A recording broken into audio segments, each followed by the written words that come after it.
Yeah, that was a good one. How you guys doing? Good. I guess I'm good, yeah. I'm excited. I've never done one of these before. Neither I feel have like I. I'm on like Conan O'Brien. Yeah, a little talk. Like that. Yeah, You know what I'm saying? that's me, Conan. So today we're going to be talking about Serov, which super exciting. As of recording, it drops tomorrow. Yeah. But I think this will be coming out after the fact. Yeah. So it's already come out. It's already out, so we will be talking spoilers. If you haven't seen it yet, go watch it. It's pretty cool. But I guess we can just get into it with pre-release feels. How are you feeling? Ooh. Less than 24 hours. I don't know. I'm feeling good. I'm, how you get when stuff like this. It's like, a little nervous, but on the whole, I'm good. Yeah. I think I'm ready. It's exciting. It's your baby, It's your brainchild. Yeah, it's my 80-year-old baby. It definitely doesn't feel like an infant. Yeah, but for sure. But yeah, I guess with that, so what was it like? Let me name all these off. Writing, directing, producing, editing, and acting in this project. So it really. Some of the rest of us. Oh God. It was fun because I got to kind of control everything. But it was a lot of work and a lot of stuff I like didn't know how to do before, because like I don't know how to edit stuff. I totally still don't know. You could have fooled me. I could have paid someone and this could all be, That's true. That's true. It was interesting because like different parts of the project require different, skill sets. And I'm not great at all of them, so it was fun. It was learning, I think. Yeah. And what was it like for you to come onto this? Because you did a lot project? too. Not as nearly as much as you, but I'm excited because I haven't touched the project since I did a few visual effects on it, but other than that, the acting and all that, but the visual effects were fun because I got to, if we are getting into spoilers, I got to work on my own death. Which is something I've never gotten to do. I was like, we need a little more brains here. We need a little more blood there. So I, threw in a little extra splatters maybe. But nice squelching. It was fun. Yeah, exactly. It was fun. It was fun.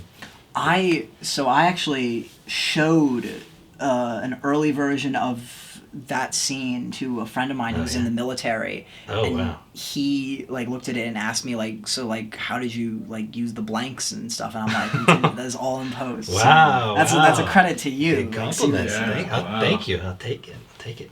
But I'm just imagining doing that shot with a blank now. Oh my gosh. No. Some of the really close ones like that. Because I feel like people think blanks are like, oh yeah, it's nothing. No. Stuff still is coming out. This high velocity projectile. If you hold a blank to your head and pull the trigger, you will die. Yeah. Yeah.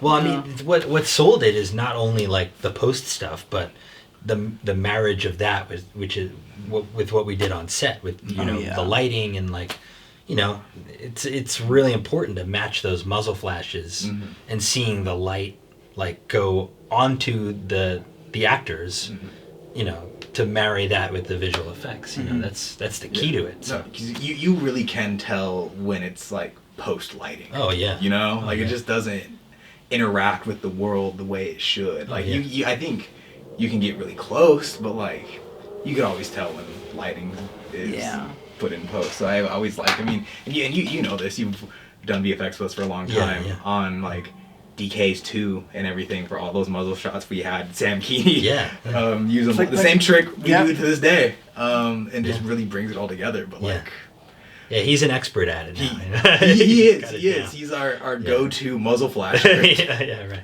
But also that was a particularly difficult scene because we shot it at midnight. That's right. And it was very we drove out to where we shot. It was spooky, man. It was a spooky little place. I was like, is Brandon? And then it started raining. I was like, is Brandon gonna murder us right now? I was like, he took us out to the woods. There's nobody there. Yeah. It's pretty. I feel like that's a thought a lot of people who work with us have because we're going out to the forest. We're like, yeah, are we gonna die? What's going on? Yeah.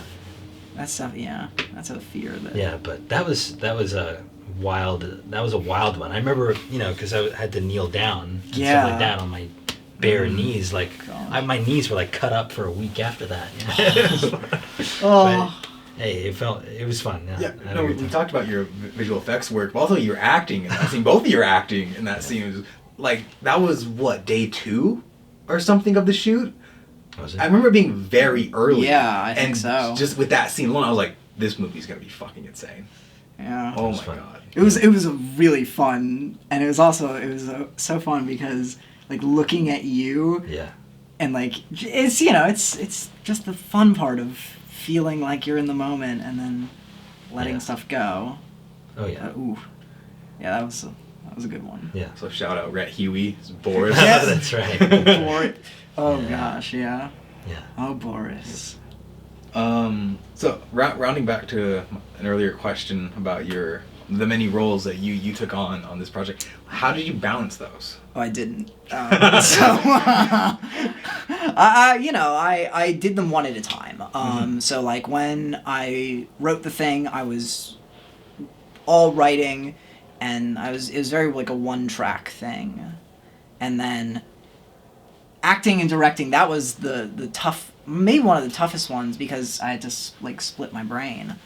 But then after that, I was solely focused on editing and only on the picture because I knew that I couldn't do sound. So I was like, we need someone to do this. And our boy Eric and Dane. Eric Gutierrez and Dane, Brian killed the sound design. I want to shout them out too for that scene we were just talking about. No, yeah. No, Eric sent me a lot of stuff of like the stuff he was working on. I refused to watch it because I wanted to wait until it was all together to see the sound design implemented and everything. And holy shit. Yeah. Dude, I told you about the horses, right? Yeah. Oh my god. So, horses. Oh my gosh. So your character, Nikolai, historically was a captain in the Red Cavalry, which was basically organization of the Russian military back in the 1920s that just like ransacked the countryside. And so you would have experience with horses as your character. Yeah. And then in this scene, when we're like getting ready to leave, he added frigging horses to the sound, and it's really subtle. But I was like, I didn't even tell him to do that. Really? And he just put horses in. That I'm like, is shocking. that is he scarily did the research accurate. Himself, and wow. I guess so, yeah. That is unbelievable. No, super talented guy. Oh. He also did our sound design for Withered, which you also worked on. Right. And you honestly, you two weirdly work well together without having ever met. Yeah, right. I've never met him. He's really good at bringing the visuals of what you do and like making it pop with his sound and everything. Yeah. We'll show you some stuff. After I want to see. I can't wait, man. Seriously. Even just learning that fact, man, I just have to commend you on just the amount of research that and just knowledge that you have about this stuff. I remember our first, before we started shooting, we had like this kind of group meeting all together, and you had prepared this outstanding PowerPoint presentation with full of research and everything like that, and it was just, I don't know, it just made us so excited to be a part of this, really the world building, and so seriously, it really helped, and it was just very impressive. It really is. So it was fun. So no, I remember because we were doing a writer's workshop and you brought Serov in. I remember reading it. I mean, this is fucking phenomenal. How the fuck are we gonna do this? Yeah. Like, how do you even begin to like try and do something like that? And it was the first day on set. I came on, all of my worries immediately disappeared. Really? Like just seeing what like the work you put in and all the research and like the set design and like the cost, like all the details you were putting in, I was like, I don't need to be fucking worried. Yeah. Let's have fun. Let's go. Yeah. Well, yeah, I think that was the goal, just fun. Yeah. Because then everyone can do the job. Yeah. But also that fucking wallpaper. You told me the stories before. And the wallpaper really, like, apparently, according to, like, the people I showed it to, they're like, oh, wallpaper really sells it. And I'm like, good. Took me like 9 hours to put up. So. Yeah. Yeah. But yeah. So. No, it was such a joy to work on because I like, as an actor, my favorite stuff to do is period work. I love it. Me too. And it was something that I felt like I was never going to get to do until way like longer down the line, because I'm like, nobody does that for like student films or short films, independent stuff, because it's just so costly and expensive and like inconvenient. You know what I'm saying? But as one of our teachers, you remember staff? Oh yeah. Her whole thing is art is inconvenient. Art is inconvenient. Right? And just came to mind, and yeah. But so I was reading this. I remember reading your script and being like, I want to see how he's going to pull this off. But you really, I remember, like you said, walking into it, we shot it in your apartment. We shot in my downtown one day. I apartment. was like, man, we are in the 1920s right now. This is unbelievable. That's great. So, yeah. My roommate loved that I transformed the apartment. Oh yeah, for a little bit. But yeah. We brought you guys' apartment back to Russia in the 1920s. It was an interesting design choice. Yeah. But yeah. And so I've been wanting to ask you this. When did the Fascination start? Like, and when did you start absorbing all this knowledge of Russian culture? And like, where did it begin? Oh. Because you've been knowledgeable of this probably as long as I've known you. Oh yeah. And back when we did The Seagull as well, even all that knowledge was so impressive then too. Oh, you're gassing me up. This is, I don't know. Actually, I think like it's actually started with my sister. Yeah. She was like really just intellectually fascinated with it when we were younger, and then I guess that kind of like transited to me, and then I think it was because you're a musician, like. It was initially the music actually that like drew me to a lot of Russian culture, because I'm that like Tchaikovsky and all that stuff is just I would love that. So I guess that's like where it started, like the genesis of my interest there. But yeah, it's kind of a weird. It's like a hyperfixation I've had for like half a decade. So. Look where it got you, right? You've done your first feature film. Yeah. And you wore a lot of hats. It's not a easy job to do that. Yeah, it was fun. It was fun though. It's like I'm not gonna like downplay it. Like it was so difficult. I was really like frustrated at certain times, like especially editing, because that was that was like, but it was. Really, and then doing the music was also really fun. Yeah, I did not know that you were planning on. That was one of your roles. I had no idea. So what was? Oh, I didn't even mention that. Yeah, you also did the music. Can you give us a little insight into, or sneak peek into? Well, I'm not gonna sing it. That would be weird. But it was really fun because it was almost like one of the most playful parts of the process. Because what I would do is I'd put the movie on like a TV and just sit in the room with a microphone and the cello and just see what worked. Wow. And it was pretty cool. It was pretty improvisational for you. Oh yeah, and that's something I have difficulty with because control freak. So. Yeah, I feel you. Yeah. Wow, man, that's impressive. I can't wait to see what that looks like with everything. I have high hopes. The scoring is really good. I remember the last scene of the movie where it's Lexi and she's looking at all the briefcase with all the evidence that Allison gathered, and the first version I saw, obviously there's no music yet. It was just. I immediately knew that you were gonna cook.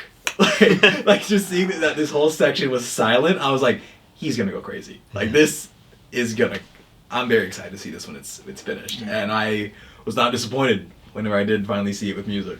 I'm glad that it had the intended effect. Yeah. So, I guess we'll see what other people think later. So, what do you think was the biggest challenge you faced on this production? This can go for both of you as well. I don't know. I think for me, the biggest challenge was, I'd say editing, but particularly because I thought production went really smoothly. Like, all the actors, everyone who was helping out, it was so, like, I was really, like honored by the amount of focus that everyone was giving. And that was just made that part of the process so painless. And then when it all fell back on me, I was like looking at a scene and I'm like, you know, like everyone else is doing so good. Why am I the problem? Like, Ian, what are you doing in this scene? And it was like, so I was like, So that was the most difficult part. But I also feel like having taken on that role of acting in a piece and then editing it, you kind of do have a microscope on yourself. Oh yeah, 100%. Like I did the DK trilogy, and each one, like every time Big B's in it, I'm just like. I have a question for you actually, because you have done this for longer. Mm-hmm. Do you, when you're like editing the thing together, and you have like a vision of how you want it to look, and then you like match it up as well as you can to that vision? Yeah. Do you end up like noticing that you're focusing on something kind of that you didn't intend to? I don't know, that's a really weird... No, I think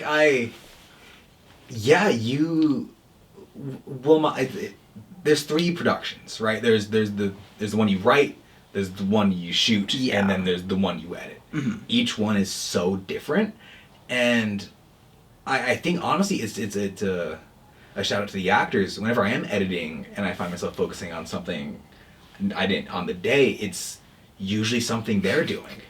And I'm like, whoa, that's really cool. And then I can kind of like manipulate the footage in a way to make moments like that like really draw out. I encountered something where like I had the footage and I was putting it together, and then what I thought in my head, I was like, damn, I would really like to use this footage of like this actor for this, but it does not actually serve the story as a whole, but it's so awesome.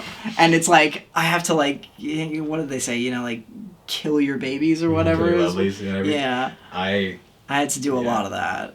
Yeah, there's different steps of killing your lovelies, I feel. There's the ones in the writing phase, like I finished a script that I can't talk about. And there was a lot of stuff I had to like, fuck, I really like this, but I can't, and I'm sure there'll be step 2 of that when it comes to post. Yeah. And like actually seeing the picture and like the whole thing. I'm honestly exhausted from it. Like, I'm gonna take a vacation after. I was like, after tomorrow, it's out of your hands. Yeah, I can't do anything about it, which Yeah. is nice. Yeah. Yeah. Wow, man. So what was the most challenging thing for you? For me, I would say... I remember on set you had us do a lot of improvisational stuff at times, and I am not like an improv actor. Seriously, you were so good. It freaks me the hell out. Like, you seriously fooled me, dude. Like, I need to like, I don't know. I prepare like script and everything and objectives, all that stuff. Like really, I'm like a very preparation heavy guy, you know. And so when you would throw this stuff at us, you know, it was really scary. But you know, like when you have the research and, you know, we have you giving us background and like, you know, we're there with each other, like we did it, and yeah, it felt great afterwards. It felt great in the moment, and I think we really created some of the most impactful stuff, you know, through that process. So, you know. Yeah, it was fun. I mean, you fooled me. Like, I mean, there's that whole scene that we shot. Yeah. Well, it was like, it's not in the final cut with the audio, but it is. There's like a montage where I'm talking to Allison about the lists that you're coming up with, and we filmed like an 8-minute scene of us just just going full improv. Yeah. And that was so fun. That was like, yeah. It was just like such a cool thing.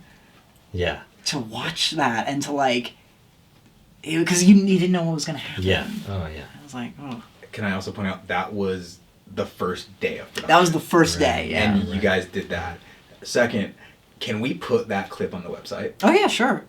We still have it. That would be really cool.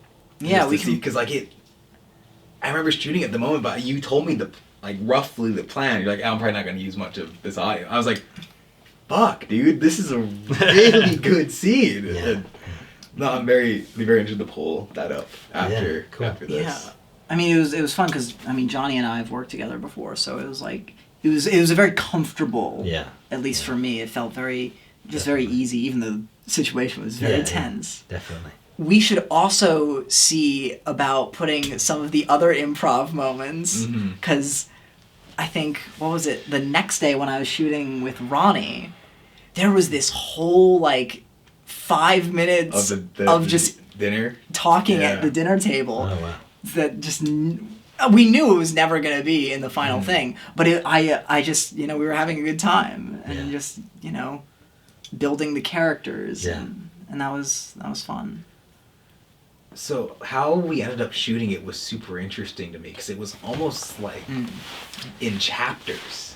Like we shot a lot of the 30s stuff first, and then right at the end is when we brought it back with all the 40s CIA stuff. And I thought it was really cool shooting those scenes knowing everything and having seen all that played out, and then we get to the interrogation room and we get the narrative and we get you like going through it, and that was really cool to see. And I remember even after we shot it, and this also when I read the script, I was like, this is fucking awesome.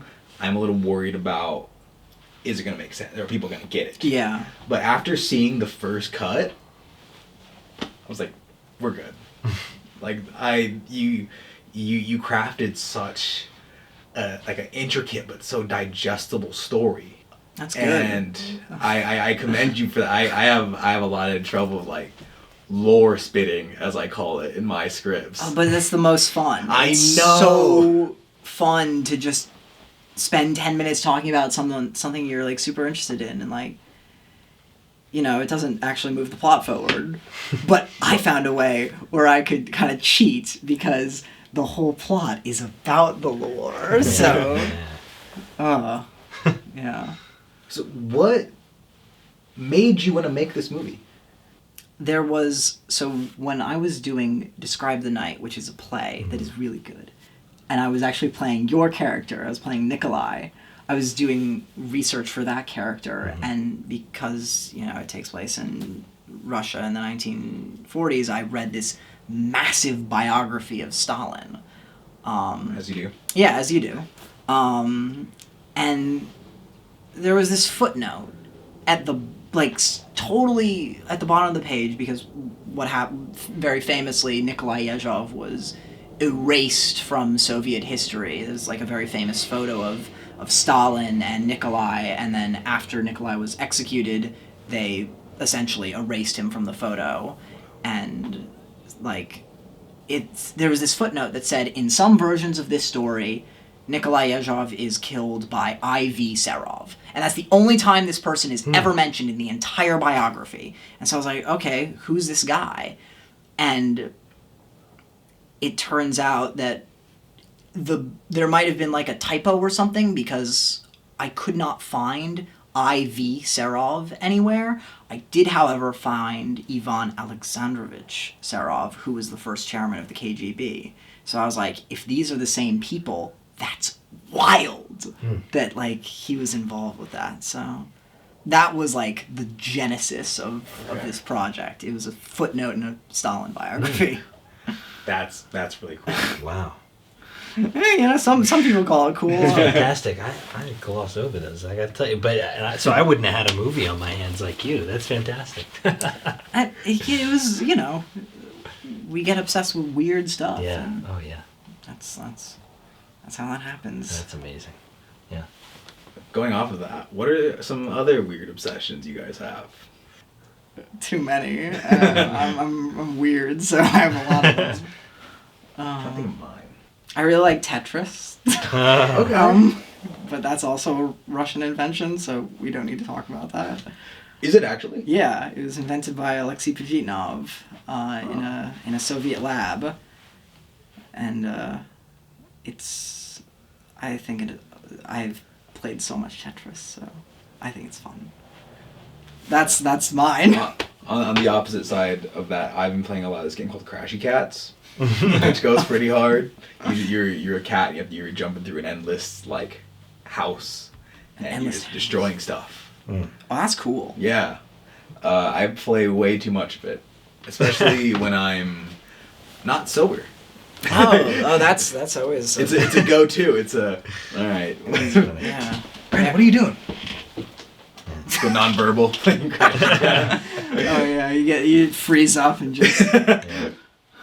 During COVID, I was weirdly obsessed with flight simulators. Oh, that's awesome. I would play Microsoft Flight Simulator because I would be in my house with nothing going on. We'd be doing like our sophomore year online, or, and on Zoom, but so since I was in New York at the time, back at home, I would have like my day shifted, so like because the time difference. So all my classes were at night, and then I would stay up till like 3 to do my homework and wake up at like 11 a.m. And so I'd be up super late doing my homework alone at night, and then I would literally get in these like airplanes, right, like in the game, and like do like transatlantic flights on autopilot. And when I was on autopilot, I would do my homework, and like I would just sit there.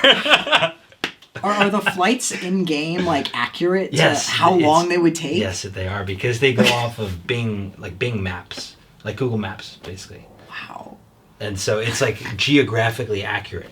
It's crazy. That's really. But I had a very fun time. Just doing homework, flying a plane. Seriously, yeah. That's awesome. What did I do? I played Skyrim again. Oh yeah. I mean, that's just fantastic. Yeah. I got back into Minecraft after what was my longest break from the game. So there were a lot of updates, and that's always fun when you go back to Minecraft after a hiatus. And like they updated the Nether. Yeah, I was astounded by that because I have a little brother. He's 15 now. So he's 7 years younger, and I started on Minecraft like 1.2.5. Yeah. 1.2.5 was like the height of my yeah, he's like I remember the day they added like emeralds and like fireworks or whatever. I was like, what? This is crazy. And then now like the Nether has biomes, and we must sound like huge nerds right now. Caves he was like, yeah, like you don't know that they have polar bears now? I'm like, no, when? Polar bears. So funny. Like pandas. It was like back in my day. What a timeless game, though. Yeah. Holy shit. Yeah. I mean, I can't name another game that, like, him and I, like I said, 7 years apart, I couldn't name another game that we both have played. Same game throughout the years. It's lasted. It's crazy. Oh, yeah. I will say, I'm waiting for the day, though, they put Bigby in Fortnite. Oh, yeah. Wow. When are they getting on that? I'm on a call with Mr. Fortnite. Mr. Fortnite himself, the CEO. Yeah, we're gonna figure it out. It's gonna be 2 skins. It's gonna be pretty cool. It's good. Pre eye and post eye. Yeah. Nice. That's gonna be cool. Kind of shifting gears back to your visual effects. What got you into that? Because like you pursue acting. And then are just a really good VFX artist on the side. So, it's fun. It was more to like, I don't know. It was probably mostly in service of actually acting. Like in high school, I know like you did, I created a lot of like my own short films and stuff like that. My first ones of which were inspired by that YouTube channel Bat in the Sun. The Versus? They had that Versus series, which I did my own of. My first one was I did a matchup with Robin versus Harry Potter, which is like, I guess It's like obvious who would win, right? But, yeah, Robin. Yeah, obviously. And then I would make like those alternate endings like they had, and basically I was a freshman in high school learning After Effects and stuff like that. Wow. These pirated versions. You gotta do what you gotta do. Download from these shady websites or whatever. But you get a virus. Like, what's going on? Yeah, exactly. But yeah, I just I taught myself visual effects to make my own movies and act in them. That's awesome. In high school, and I just kept learning from there. It's fun. But who were you in Robin versus Harry Potter? I was Robin. Okay.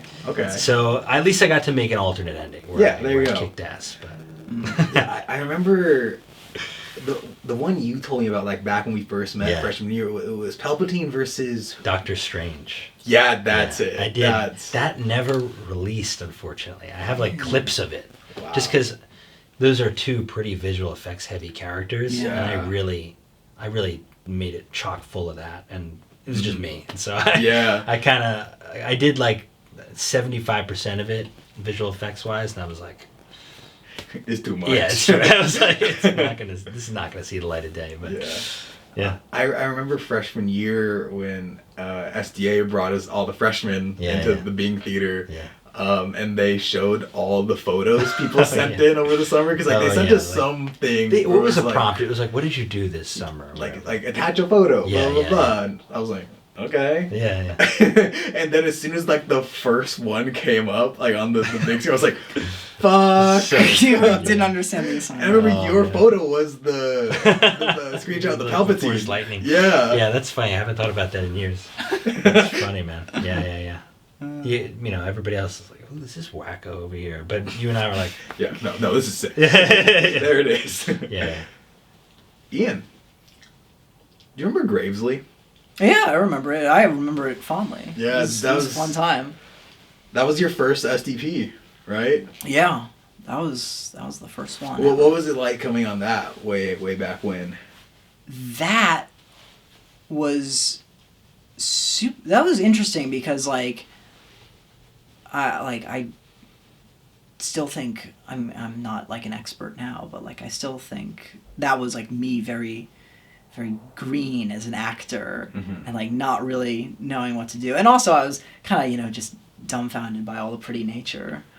We're in the middle of the mountains shooting that. That was so fun, and I was like not underprepared, but I was not fully aware of the experience we were to have in the wilderness. Yeah. Wait, so where did you guys shoot that? It was up in the San Gabriel Mountains. Oh, nice. Nice. So, and it was January 2022. This is snowy. I want to say. I think so. It was nice. It was nice and snowy. We tried, but for everyone besides me and Alex Shaw, who directed, we tried to have everyone else up there for just one day. Yeah. So there was the first day that it was you, Maddie Moran, and CJ Reigen, who came and were the goons, and then I think the next day we shot it was Tate and Quinn who did the zombies, and then there's one more day with I think it was Nathan Moon and Tara Liederman, but no one besides me or Alex had to like repeatedly double up and come out another time. Because me and Alex, by this point, we had done DK's 2 together, so we've been through the thick of it. Like we'll be all right. But no, it was so cool to have like a new cast every day, and our day that was the first day. Yeah, that was day one. I ripped my pants. Do you remember that? You did, and I had to get you new pants. You did. Yeah, that was fun. Oh yeah. I'm trying to think what other shenanigans happened that day. So I should probably explain that one. Yeah. Let's unpack my pants. A little. Anyway, so we were going out there to shoot, and I had these blue jeans, and my continuity with Big B's attire is so specific. I was like, okay, he was wearing blue jeans until DK's 2, so he's in blue jeans for this one. So I have this pair of blue jeans that are like ripped a little bit right here. I'm like, I can get these ones dirty. They're pretty fucked anyway. Did not ever consider that first day was a pretty active day, and that holes don't rip more. Yeah. That doesn't happen. Right.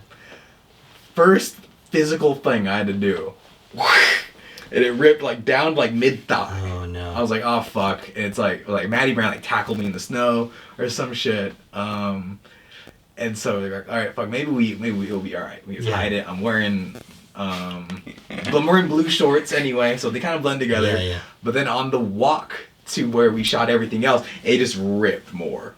Yeah.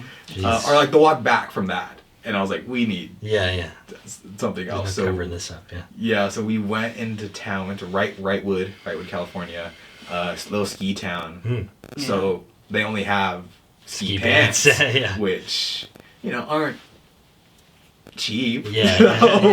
So there's just there's a point, like the opening of Gravsley, Bigby's wearing blue jeans, and then the final fight, he's in black ski pants. And so me and Alex are like, okay, we're going to have to figure out how did this happen? And so how we worked it in is I just got another pair of blue jeans, and there's a zombie attack right after like that first scene where I initially ripped them. So I wore the good blue jeans for most of the fight. But then there's a point where I like raise my leg up to like stomp in a zombie's head, and in that we add in like a rip sound, and then as I come down I switch back to the rip pants. And then I fall. So Bigby canonically ripped his fucking pants. Yeah, there you go. And then he stole the ski pants from one of the zombies. We just had them wear. Oh, really? Oh, that's funny. That wasn't in the script. Wow. It just fucking happened, and we had to work with it. Yeah. Some of the best moments are made from that stuff. It's creative problem solving. But going back with you being on that shoot, so we didn't scare you off? No. And funnily enough, you did the opposite, because I was like, no one else would have the stones to do this kind of thing, to drag us out 2 hours in the middle of nowhere, slide down an icy cliff, beat the shit out of each other in the wilderness. I was like, these people they know what they're doing. Because you're now the business manager of Some Dude Productions. Yeah, if you use the loosest possible definition of the word business and manager, sure. When did we bring you on? When did you join SDP? Do you remember? Officially? It must have been spring of that year, 2022. Were you on the team when we were doing DK's 3? Because we shot DK's 3 that summer. It might have been right after that. It was right after that then. Okay. You're right. Yeah. NDA. I think NDA was your first. That was it, yeah. That was it. Wow. NDA. Have you seen NDA? No, I haven't. Figured. No, NDA. I fucking love NDA. So NDA is essentially, it's a satirical comedy where everyone on Some Dude Production just played an exaggerated version of themselves. Oh, really? And it follows Brooke McDougal as she comes in and does a project with us, and just insanity ensues. Yeah. And it was a really fun shoot. Did it go on way longer than it should have? Yeah. Definitely. But it was good. That was your second. I think so, yeah. Right? Yeah. And every time we mention NDA, I just think of Sam, and I just think of that scene where we made him run. Yeah. And then he got out of breath, and then he passed out on the ground. Oh no. No, he's a good actor. Oh, yeah. He will not say he's a good actor. He won't. But he is. I think Sam is a really good actor. Can we talk about him and Serov for a second? Yeah, we can talk about Sam. Oh my god. Yeah. I remember you first told me, I don't know if you had confirmed with him yet, but you wanting him to play Barry yet. I was like, oh my god. Yeah. I was like, honestly, I was like, good luck. But he did it. And he kills it. I'm really happy. And because here's the thing, Sam is he's funny, but he's also really understated. And one of the things I was trying to get across was kind of the mundaneness of the horror of what's happening, because he plays the most notorious killer in the Soviet Union, and he's just so casual about it. And I was like, that's perfect. And then we put the little glasses on him, and it was Remember we shot that scene twice. 'Cause Yeah. you forgot the glasses. I forgot them, yeah. Yeah, the first time. Yeah. So we're like, fuck it, we're here, we'll shoot it. And so he just had his glasses. And then I think the next day or something like that, I was like, let me see them and we'll figure it out. And the second you showed me those little guys, I was like, yeah, we're gonna reshoot that. I need to see these on Keeney. Yeah. And he was so good with them, like using them as a little. You were also good about this because when we were shooting the first scene, I just like plopped a bunch of stuff down on the table for you and was like, play with it. There's a folder. There's some drink. And that was. Oh my god! You can tell that story. Oh god. No, go ahead. no, I was just gonna. I totally forgot about that. Yeah, You're very good at handling props. That's right. Yeah. So. No, but on set, great acting. I wasn't getting drunk at all. It was all fake. Nothing. Yeah, it's all testament to my great. Yeah. What can I say? Yeah. No, we had real whiskey that day. That was interesting. It was not. We did not feed it to him. I put it there because I liked the fact that it was this kind of like weird dark liquid in this ornate glass like thing, and you just pour yourself a glass, and I'm like, Nikolai would do that. It was pretty good. Yeah. Where did you get it? I think it was Johnny Walker Black. Oh, really? That's good. I enjoyed it. I like whiskey. It was good. I like whiskey too. And you... Did you get a heads up before you drank, or was it... No. This will be the... It was just kind of like, we'll see. And yeah. All right. I wonder... Cheers. Yeah. Yeah. It was good. I definitely was feeling a little something at the end of that shoot. I was like, all right. Might not want to drive. Thank God Ian drove us, but this was good. I feel good.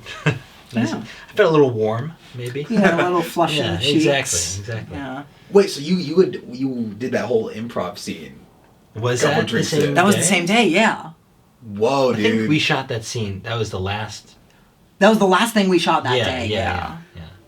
But that day nonetheless. That was funny. That was cool. Yeah. How many days did you shoot, Johnny? I was only on for like maybe 4 days. You only 3 or 4 days. Yeah. Yeah, because we did like the main stuff. Yeah. And then we did that scene where you kill Sebastian as like the last thing that we shot. Yeah, I remember that. And that was fun. Yeah. It was really cool seeing like the contrast because we don't really see your character being like as brutal as he's described. Yeah. And then that one scene, it was funny because I just stand there and watch you the whole time. I was like, oh, shoot, like, damn, look at him go. Yeah, I'm excited to see that stuff. It's been so long that, yeah, I can't wait. Looking forward to it. Me too, yeah. Yeah, but I'm sure you must be like, oh God, if I have to see another one of these scenes again. I'll think I'll hold it together, but after that, I'm not gonna think about it. Yeah. It's too much. Break, like you said. That's good. And I guess be aware, tomorrow will probably be the last time you see that movie for a while. Because usually after the screenings of my movies, I don't watch them. You don't watch them for a long time. Yeah. Yeah. I don't... Yeah, I'm glad that the project is done. There's a definitive endpoint, and I will be content with letting it kind of marinate in the world. It was super cool for me to come on as solely a DP. Yeah. Because I had so much fun. Just being like, how am I going to shoot this? Like this. Okay. You figured out everything else. Like, we had really good communication, though, I think. That as well, yeah. And like that's what I'm like so impressed with everyone else who worked on this was everything was just so easy. And like I would trust you because like you know the camera way better than I do. So I was like, I'll let Brandon do his thing. I'll give him some like guidelines, but like he's the expert. And it was amazing. So like I some of those our our favorite term, the God of War shot. The God of War shot. Oh yeah, what was that again? The oneers. Yeah, the super yes. long oneers. Remember that now? Yeah. Because there was obviously the scene we talked about earlier. You guys doing improv. Yeah. I think the initial scene between you and Banks is a God of War shot. Yes, it is. Is my arm in the fucking reflection at one point? Not anymore. And then the other one I remember is the party scene. Yes. That 9-minute monster. Yeah. It is a monster. Might be longer. Yeah. Might actually be longer. It's. I think it's like 9 something. Yeah. Because I kept the singing in. So, Oh yeah. So yeah. No, that was super cool, and they talked about it a bit in the previous talk with Lexi and Ronnie and Seb. But it was just so cool to just like flow through the moments, and I think obviously as we got deeper in, I think my movements got a bit smoother because I was able to like anticipate where the conversation was heading. But I some of my favorite stuff in that is when I'm focusing on you. Yes. When Allison's talking about the poet. Yeah. That's my favorite little piece of that oneer. Wow. Just like your face says so much in that scene. Oh man. And there's some ADR. Yeah, there is some ADR in that scene. As soon as you explained to me why we need the ADR, I was like, holy shit. Like, that's gonna make that scene hit. Yeah. Even more. What did you add? Yeah. So there's a line where Allison goes, in the script it says she was referring to the poet. She was arrested 3 weeks ago. But I talked to my cello teacher while I was editing the film, and he knew Gregor Piatigorsky, who's this famous cellist from the Soviet Union, who I think he actually was born in Germany, but he came to the West, and he told a story about how they would not even say that someone had been arrested, because to assume that had happened would just be like admitting too much. So it was in the vernacular of they just disappeared. And so I changed the line to she disappeared 3 weeks ago. Wow. So how did you do that technically? Oh, I just had I called in and told Ronnie to say it into a microphone. It was easy. We did that during the last talk when they were Yeah, here. we did. Right. I definitely didn't have to retake that. Not at all, no. Not at all. This is one smooth conversation. No edits at all.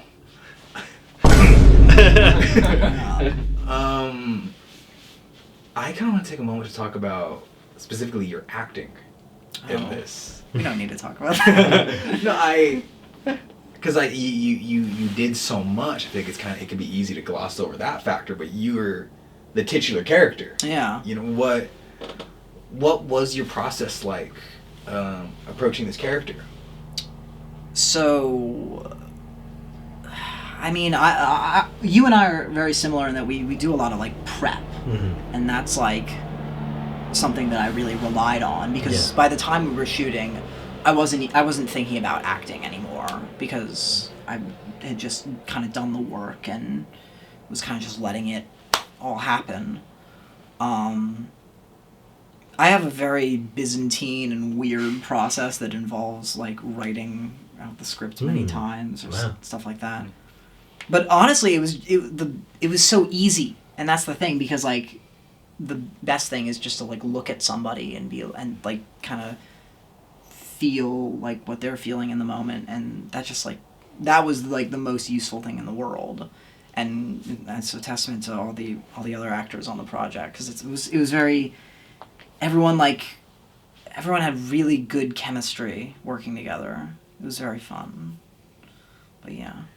I don't know if I've gotten to tell you this story yet.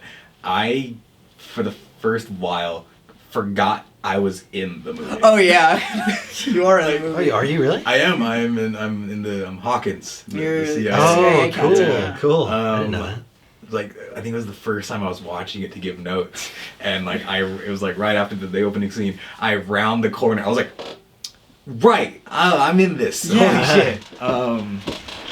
Because I think I was just so much of my efforts were focused on the DP side of things. Hawkins, I had a lot of fun playing Hawkins. One thing I'm really sad that didn't make the final cut was that he had the Bigby revolver in his harness.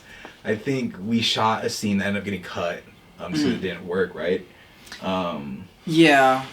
And I had the revolver in there, and then the rest was shot at a location where it wouldn't be smart to openly have a firearm. Yeah. So we didn't do that.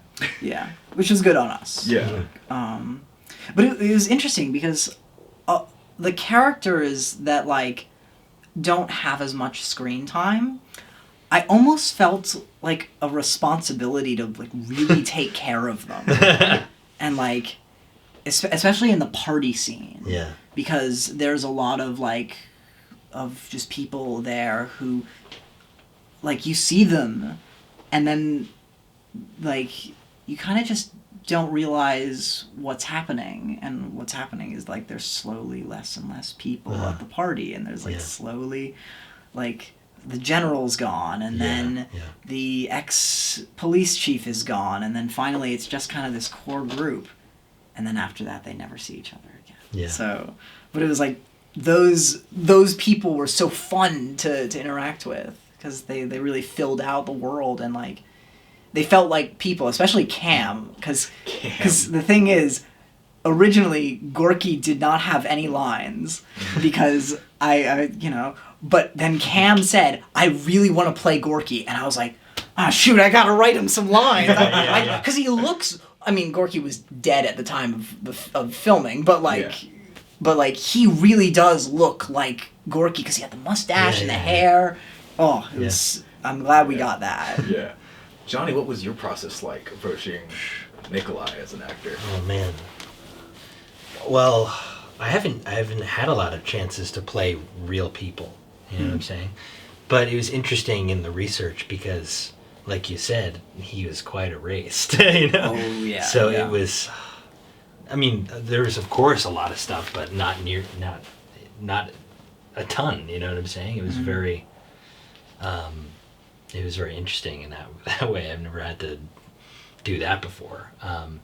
But yeah, and then really just a lot more research on the time and all that, and I was so grateful that before when we would get to set you would give us a full breakdown about the context of the scene and the greater story and the situation. Without that, I think it's very easy to get lost. So, so grateful that you were super in touch and helping us out with that and follow the timeline.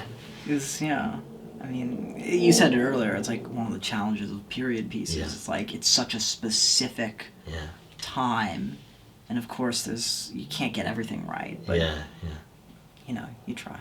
Yeah, exactly. Yeah, it's fun though. I think the eventual decision to shoot black and white also that was so good. Took it to some different levels. Yeah. Because that was you. That was my call. That was your call, yeah. Or at least my suggestion. And black and white's super interesting because it strips a shot down to its barest components. You don't got color to assist you. It's just what's there. And so I just with this piece specifically with so much character work and so many cool conversations, I felt like it would be this film would benefit from being black and white on that. So you're just focused on what's happening. It also helped hide some stuff. Oh yeah, definitely. Being shot in a 2023 LA. Yeah, but yeah, that was definitely, and at least in the editing, it was really interesting because I'm always more drawn to like light than movement if I'm looking at something. So it was interesting how we would get like that scene we shot together. Yeah. You are more in shadow, and I think that was a motif that was made super apparent by the black and white. It was very easy to to kind of sculpt the image to what I wanted it. Mm-hmm. So yeah. I also think the changing aspect ratios helped in differentiating the time periods. Yeah. Oh yeah, I didn't know you guys did that. What is that? Yeah. What did you guys end up doing? Well, all the stuff in the 30s is 4x3. Oh really? And then all the 40 stuff is 16x9. Oh, Yeah. I didn't know that. Interesting. Yeah, it's really cool. It was a nightmare to export though. I bet. Because there was, in one of the later like editions, I was like, okay, it's done, everything is done. I like watched through the whole thing. It gets to one of my favorite scenes ever, and I notice aspect ratio is slightly off. It was the only scene in the whole thing, and so I had to re-export the whole thing because of that. Wow. So, Well, going off of that, what is your favorite scene, if you don't mind? 51. 51. Okay. Without a doubt. I don't know. It's the scene where I come home right after killing you. Oh, really? And I go to Allison, and I'm like trying to comfort her, and she's trying to comfort me because, you know, some crazy shit's been happening. And then it kind of just, everything falls apart at that moment because, you know, it's like they're both trying to do things that like help each other, but they don't know that the consequences of their actions are actually hurting them. And that, I think, is like, that's when their relationship is like over, because, you know, one of them is just, you know, a bit of a bad guy, you know, like, so. But that was my favorite, and it was really cool doing it all in one shot. I always knew that was going to be all in one shot, so I'm glad we got to do that one. Yeah, that's awesome. I can't wait to see that. I mean, you obviously were only there for your scene, so well, I guess what's your favorite of the stuff you shot? I think the one, the one with the whiskey and stuff. I do, not because I was enjoying myself one way. No, there was just a lot of just subtext in that scene between you and me, and it was just like, it felt very, I'm really excited to see because the time periods were separate. Mm-hmm. I didn't get to see like any of Lexi's work at all, and I didn't get to see her on set at all. So I'm looking forward to seeing what you know different actors were doing. I can't wait. Yeah, it'd be cool. Yeah. That scene was very fun to edit, by the way. Oh, really? Because you did a lot of like very cool things like in that scene, and like you were having fun. So it was nice. Like, so I like that scene too. It was good fun. Yeah. I also feel like it was a good tone setter for the whole production. Yeah. That was the first scene we did, was that, and I think just like, especially at the very end of that conversation, I think I was like, this shoot's gonna be a crazy one. I'm so excited that first day to like tackle the rest of it, just knowing the rest of the script. And I was like, it was so interesting with you, because then the next day we shot you. Yeah, that's right. And it moved so quickly. And I didn't even realize until, like, you sent me the first rough draft that it was a feature. Mm. And did you know the entire time that it would be a feature length? Once we had, like, the shooting script, I kind of knew. But it started as a short, like, in my head. Like, it was 22 pages at the start. And then I was like, I like this too much. I want to expand all these characters. And so by the time we started shooting, I'm like, this is gonna be a long one. What did the end time end up coming to? The run time? An hour and 25. Hour 27. Hour 27. Cool. Something like that. Yeah. Cool. Awesome. You touched on it a little bit. What was the writing process like for this? I don't remember it. Okay, so fair. It started though back in. I had the idea that I wanted to do an interrogation scene for a while, and one where there's an odd power dynamic between the prisoner and the interrogator, and I was always curious about weird esoteric things like ideology and what we believe, truth and all that fun stuff. And so I think it was right after, like, it was around February of 2022 when, like, the little bits of the project started, because that was just after finishing Describe the Night. Mm-hmm. And then that was also when Russia invaded Ukraine. So I was like, oh boy, now I gotta write that, like, because that's gotta happen. But yeah. Whew. I'm super intrigued to see the reception. Oh, I'm not. To the movie. Just like what pockets of people are we gonna find? Like we'll have our usual some dude people, shout out. Yeah. But then, like, who are gonna be the new people who stumble across? Like, it shows up on their suggested. I have a theory. Okay. So, during the pandemic, I played what's that? Like, I didn't play it that much, but it was a game. What is it? Hearts of Iron, the World War II game. I was very bad at it, but I played it with a few friends.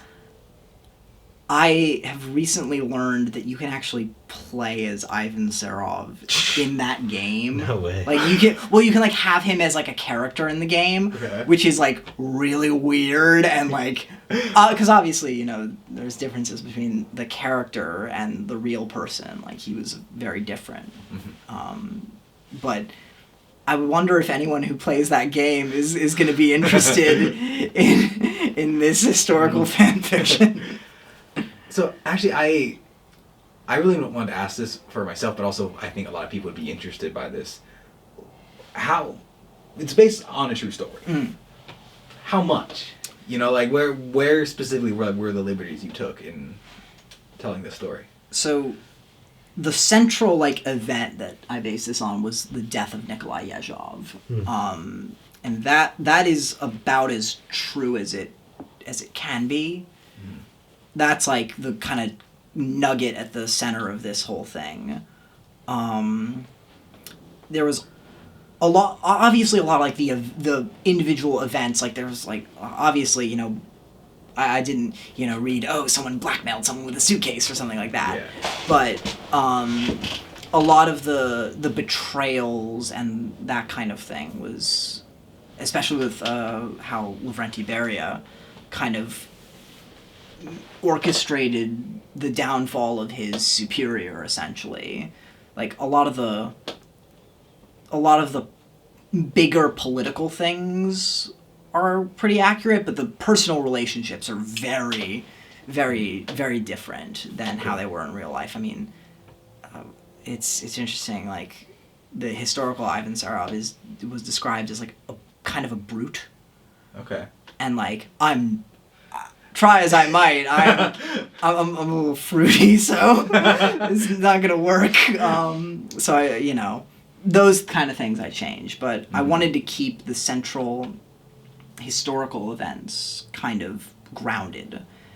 And then even with the CIA stuff, there is another like kind of source material that I really looked at was this book called, funnily enough, The Man Without a Face, which is a line that I stole. And it's an autobiography by Marcus Wolf, who's the head of the Stasi at the end of the Cold War. So like the most ruthless spy master in history. And he talked about how the American like intelligence operations were so pathetic and so just completely wrong. Like, they were messing up all the time and they didn't even know it. And so, despite, the Cold War working out in the U.S.'s favor, there were so many double agents by the end, and it was like ridiculous. Like, so that was like that kind of fear of the enemy within or whatever, and that paranoia that even if it's not real is almost scarier. So, do you have anything you want to get out to audiences? Either, well, it won't be before Serov comes out. Yeah. So. Yeah, because No, I don't. No. It'll do what it needs to do, okay. And like it was like such a working with the people, like the gestalt of everyone's efforts is just, it's totally beyond like what I originally thought this was gonna be in like the best way possible. So, it's just so fun seeing like. I was lucky enough I got to show it in New York last week. Oh, did you? To cool. Friends and family and just other people. And everyone, and there are like some things that people always hit on. It's like, oh, like, damn, like those visual effects, like, those look real. And I was like, oh, wow, yeah, I know a guy. And so I'd be curious to see, what people have to say. I mean, tomorrow we'll find out. Yeah. Yeah. Yeah. Wow. All right.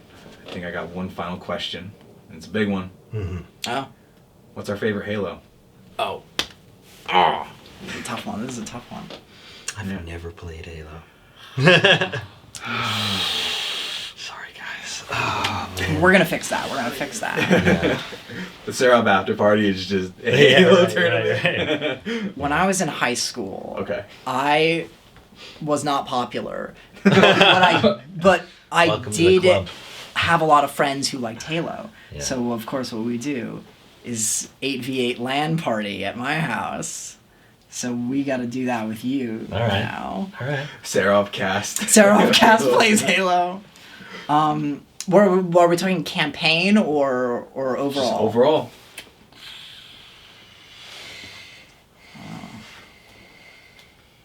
I think mine's Reach. Yeah, I gotta say honest. Reach. It's just Yeah. that's the one I grew up with. Me too. And I don't know how crazy you went with it, but I think I've played more than 10,000 hours. Wow. I was really. What was your rank in? I didn't get to the end, which was still frustrating to this day. I never got to Inheritor, but I got pretty high up there. I think it was like. I can't remember it. I know I got past Field Marshal. Okay. But I like the campaign a lot because the music of Halo Reach is so good. Yeah. I think I got to Brigadier. That's solid. Yeah. Yeah. Well, do you have any favorite games? Yeah, I didn't get games in general. Oh, well, I grew up playing the Star Wars Battlefront. Oh! Did you see the news? Did we see the news? No, what? What news? Star Wars Battlefront 1 and 2 are getting ported onto the Switch. Yes, Oh, yes, really? I did see that. Oh, that's cool. That is awesome. I didn't see that. Yeah. Oh my god. That's cool. Yeah, I played those originals, yeah. And contrary to what people say, I enjoyed the new ones too. The new ones weren't bad. I enjoyed it. They were fine. I didn't play them as much. They weren't as fun as No, the originals, but I had a good time. Yeah, absolutely. Especially the second one. I feel like they really Yeah, they Some good refined memories were it made. up there. Absolutely. Oh yeah. Yeah, that's up there. Microsoft Flight Simulator. Oh, of course, yeah. I think we're going to end it there.